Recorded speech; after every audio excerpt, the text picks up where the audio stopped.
In one brutal stretch of trading, gold reminded everyone that even the assets people call safe can behave like a leveraged trade when liquidity tightens. $35 an ounce in January 2026. That number matters because it anchored expectations. After a move like that, the crowd starts to treat pullbacks as impossible. They start to believe the market has entered a new phase where gravity doesn't apply. Then the market did what it always does when a trade gets crowded.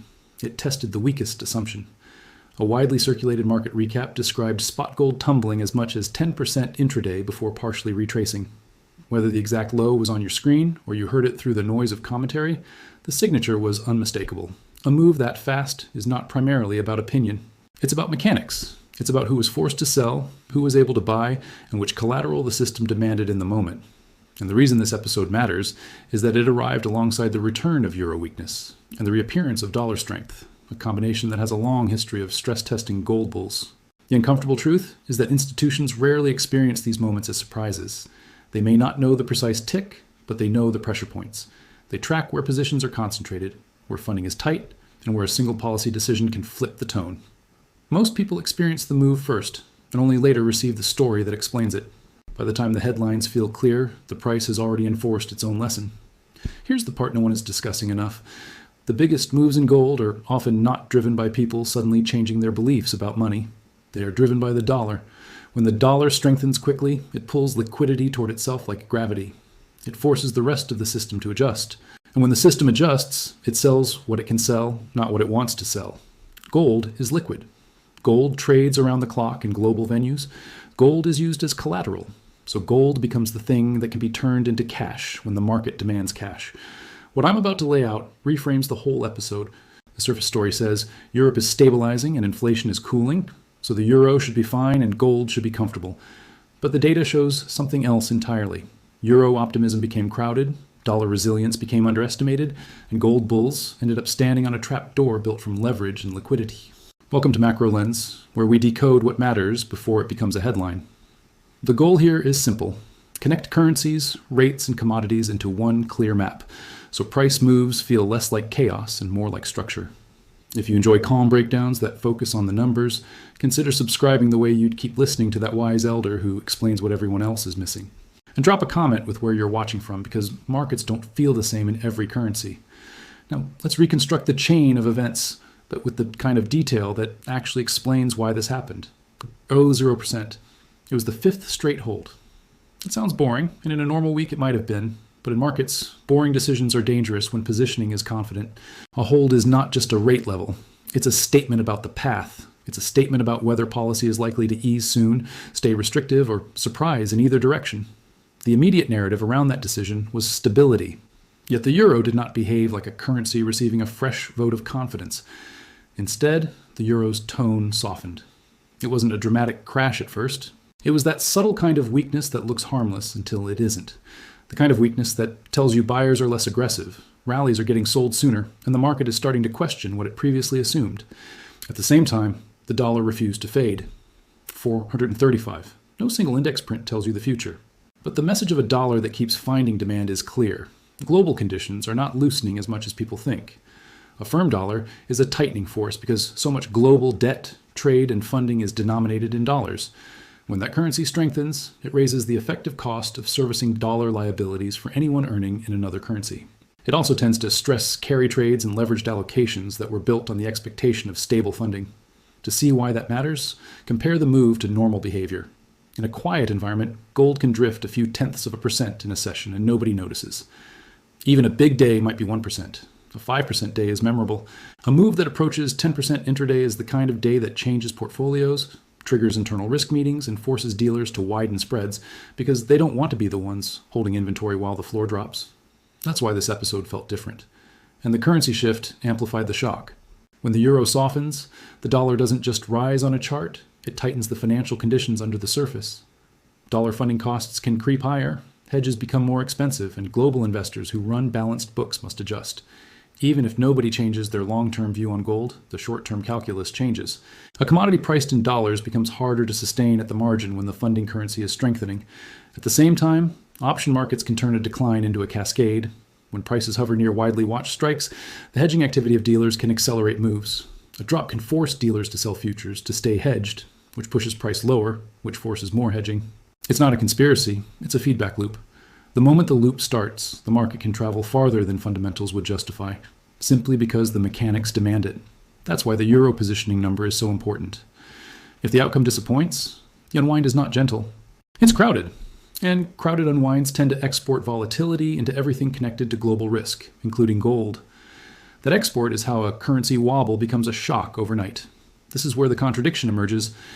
Many gold bulls anchor to the long-term story: currency debasement fears, diversification flows, and the idea that gold is a hedge against uncertainty. And that long-term story can remain intact while the short-term tape turns violent.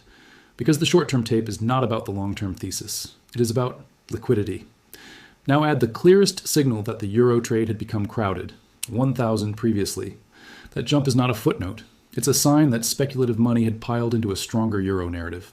When a position gets that large, it becomes less about being right and more about being able to stay in the trade when the market tests it. Crowding creates fragility. It means there are fewer new buyers left and more existing holders who might need to exit at the same time. Now bring gold into the frame. Around February 11th, 2026, gold traded near $5,055 an ounce, 96% year over year. Those are the kind of numbers that create confidence. They also create complacency. When an asset is up that much, traders start to treat volatility as a temporary nuisance instead of a structural feature. But the market's behavior said something else. The intraday drawdown, described as reaching about 10% before a partial retrace, had the fingerprint of forced flows. This is the part most people miss. When a market moves that fast, it is often because of margin, options, and stop dynamics, not because millions of people had a sudden philosophical shift about gold. Let's make the mechanism simple. Imagine a crowded theater where everyone is calm because they believe the exits are wide. As long as nobody rushes, it's fine. Now imagine someone yells and a few people start moving quickly. The exits didn't change, but the flow through them did. Suddenly, the same space feels dangerous. In markets, leverage is the crowd. Margin is the exit width. Volatility is the yelling. When volatility rises, the exit effectively narrows because more accounts receive margin calls at the same time. They all need cash now, not later. Gold futures and options are built on precisely these dynamics. A trader can control a large notional exposure with relatively small collateral. That works beautifully when the market moves gently. It becomes brutal when the market moves sharply. As gold pulled back, accounts with leveraged long exposure saw their equity shrink. If the move was fast enough, some accounts could not add collateral quickly, so they reduced positions. That selling pushed prices down further. That triggered more stops. That triggered more dealer hedging. That created the kind of waterfall move that looks irrational if you only watch headlines. Now, the euro and the dollar matter here because currency markets are the plumbing of global portfolios. When the euro weakens and the dollar strengthens, portfolios that are currency hedged can require rebalancing. Hedging costs shift, risk metrics shift, value at risk models begin to demand less exposure. If a portfolio must raise cash or reduce risk, it will often sell what is liquid and what has gains. Gold, sitting near historic highs with big year-over-year performance, becomes an obvious source of liquidity. This is why the gold move cannot be understood in isolation. It's part of a broader moment when currency strength and funding dynamics were changing. Now zoom out and look at the historical pattern because this episode did not invent a new script. It replayed a familiar one. In 2008, during the initial panic, the dollar surged because the world needed dollars. Cash became king, and funding markets tightened. Gold, which many expected to rise immediately as fear increased, actually sold off in the first phase because traders were liquidating everything they could to raise cash. Result, after the forced selling phase passed and policy responses expanded liquidity, gold recovered and later climbed strongly. In 2011, gold reached record levels during an environment of policy uncertainty and fear. Yet after the peak, gold experienced sharp reversals as the dollar caught strength and as positioning became vulnerable. Result, a long consolidation, and then a multi-year drawdown that punished anyone who believed the trend could not reverse. In 2020, the shock came fast and global. The dollar spiked early as funding tightened. Gold jolted, then recovered, then later surged as liquidity flooded the system. Result, the same playbook in compressed time. First, the scramble for dollars. Then, the policy response. Then, the longer-term trend reasserts. In 2026, the pattern is showing itself again. Not in the same magnitude, not with the same causes, but with the same mechanics, a crowded narrative meets a dollar that tightens conditions, and the most liquid hedge becomes the asset sold to stabilize balance sheets. Now, let's name the players in a way that clarifies how timing becomes destiny. The European Central Bank is one player, not because it controls the euro perfectly, but because its decisions set the frame. Out of 0% on February 5th, it signaled that policy was not yet ready to ease aggressively. That matters because the euro's strength is often tied to relative rate expectations.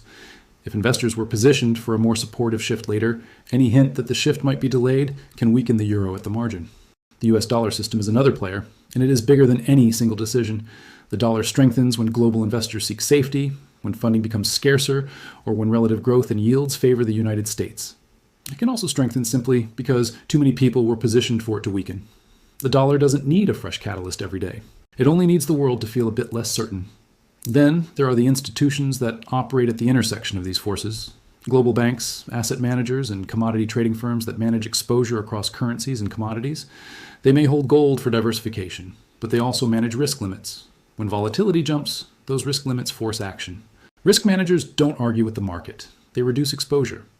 And finally, there's the derivatives infrastructure itself. Futures exchanges, clearinghouses, and the margin system are not villains. They are the rules of the game. When volatility rises, margins can effectively rise, because the same position requires more collateral to remain open. Even if a margin requirement does not formally change overnight, the practical requirement changes because price swings become larger. A position that looked manageable in a calm market can become unmanageable in a volatile market. This is the part that creates the appearance of coordination. Many actors respond to the same signals at the same time. They respond not because they are conspiring, but because they share the same constraints. When the dollar firms, when the euro wobbles, and when gold begins to drop, the constraint set tightens across the system. That produces synchronized selling. Now let's return to the dislocation and quantify it in human terms. 96% year over year is not a normal statistic. That kind of gain is the kind of move people associate with speculative mania, not with a reserve asset. Yet at the same time, an intraday tumble approaching 10% suggests fragility. Those two facts feel incompatible until you realize that long-term buyers and short-term leveraged traders are not the same group. The long-term buyer may be adding slowly, indifferent to daily volatility. The leveraged trader is forced to respond now. There's also a geographic and structural dislocation embedded in the way gold trades. Physical demand can be steady while paper prices move violently. A refinery order and a jewelry purchase do not reverse in minutes. A futures position can. That is why, in moments like this, price reflects liquidity more than it reflects the slow heartbeat of physical demand. Add a third layer, currency translation. A stronger dollar makes gold more expensive in euros and in many other currencies. If euro weakness returns, gold's price in euros can behave differently than gold's price in dollars. That can confuse people watching only one chart. It can also change marginal demand. When the local price surges due to currency moves, some buyers pause, not because they stopped believing in gold, but because the immediate cost feels higher. So the dislocation is not just gold versus gold. It's gold across time frames, gold across structures, and gold across currencies. Now, what does all of this suggest about the next phase? This is not about calling a top or declaring a bottom. Markets don't reward certainty. This is about understanding what tends to happen after a forced move. Historically, after an air pocket caused by leverage, markets enter a sorting period. Volatility either collapses, signaling that the forced sellers are done, or it remains elevated, signaling that positioning is still vulnerable. If volatility collapses and the dollar stops strengthening, gold can rebuild calmly. If volatility stays high and the dollar keeps finding bids, gold can continue to whipsaw, even if the longer-term trend remains constructive. There are three practical scenarios the data allows. 4,000 net long, the pressure on gold from forced flows may ease. In that case, the market can return to trading macro fundamentals like real yields, inflation expectations, and long-term allocation flows. If the dollar's resilience persists and euro weakness deepens, the environment stays tight. In that case, gold can remain strong over a longer horizon while being repeatedly tested in the short run. It becomes less of a smooth trend and more of a trend punctuated by sudden drops. That is what a bull market looks like when liquidity is periodically pulled away. If the dollar experiences a true squeeze, the kind where funding becomes scarce and multiple risk, assets are liquidated, gold can drop further in the short term despite its hedge status. It is because the immediate need becomes cash and collateral. In those moments, the most liquid assets are used to meet the system's demands. What matters is what to watch, because watching is how the pattern becomes visible before it becomes obvious. Watch the dollar's behavior around key stress moments. A dollar that rallies on bad news and holds gains is a dollar that is tightening conditions. Watch whether euro positioning remains crowded or begins to unwind. 1,000 is not just arithmetic, it's a measure of how much speculative risk is sitting in the system. Watch gold's intraday ranges. A calm market is one where gold's moves shrink and liquidity returns. A stressed market is one where gold's moves stay large and sudden. Now we reach the human part of this story, the divide that markets create. There are those who treat narratives as reality and those who treat narratives as marketing. The first group hears gold is safe and assumes the path will be smooth. The second group hears gold is safe and immediately asks, safe from what? And under which liquidity conditions? The difference is not about being smarter, it's about focusing on structure. Institutions focus on structure because they must. They track policy dates like February 5th, 2026 because those dates concentrate attention and risk. They track positioning reports like the February 6th release because positioning tells them where pain might occur. 435, because that index reflects the funding backdrop. These are not glamorous tools. They are the instruments that reveal where the market is fragile. Retail participants often experience the market in reverse. Price moves first, emotion follows, then story arrives. That sequence is why the same market can feel like an opportunity one month and a trap the next. It's also why information gaps become wealth gaps. When the system tightens, the last money in is often the first money out, not because it is wrong, but because it is late and it is leveraged. So what does euro weakness returning really mean in this context? It means the market is questioning Europe's relative strength. It means the currency translation becomes less friendly for gold's global buyers. It means the dollar regains its role as the world's favored collateral. And when the dollar regains that role, gold bulls are tested not on the thesis, but on their ability to survive the mechanics. Dollar strength testing gold bulls is not a moral judgment. It is a stress test. It reveals which positions were built to last and which positions were built on borrowed stability. It forces the market to reprice risk, shake out leverage, and reset sentiment. Often, that reset becomes the foundation for the next phase, whether that phase is recovery, consolidation, or continued volatility. If there's one takeaway, it's this. The market doesn't move on what should be true. It moves on what must be done under constraints. When the euro trade gets crowded, when the dollar catches a bid, and when gold sits at historic levels, the constraints tighten quickly. That's when the tape stops caring about opinions and starts enforcing liquidity.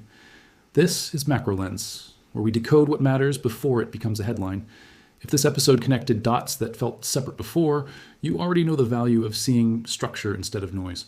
And the question isn't whether markets will keep challenging the most comfortable narratives. They always will. The question is whether the pattern will be recognized while it's forming, or only after it has already passed through the price.